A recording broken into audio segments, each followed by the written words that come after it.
స్వర్గీయ నందమూరి తారక రామారావు గారు మన తెలుగుదేశం పార్టీ ఈ నినాదం పెట్టారు. మీ అందరూ తెలిసిందే. పేద ప్రజలు సేవ చేయడానికి, తెలుగు ఆత్మ గౌరవాన్ని కాపాడటానికి పెట్టడం జరిగింది. అదే బాటలో ఈ తరంలో మన నారా చంద్రబాబు నాయుడు నాయకత్వంలో నందమూరి హరికృష్ణ గారు, నందమూరి బాలకృష్ణ గారు నడుస్తున్నారు. ఇప్పుడు మా అన్నగారి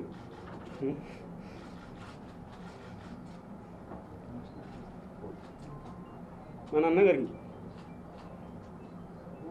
స్వర్గీయ నందమూరి తారక రామారావు గారి అన్నగారు నందమూరి సుహాస్ని మీ ముందుకి ప్రజలు సేవ చేయడానికి ముందుకు వస్తుందండి. మీ అందరి ఆశీస్సులు ఎల్లప్పుడూ ఉండాలని కోరుకుంటూ సెలవు తీసుకుంటాను.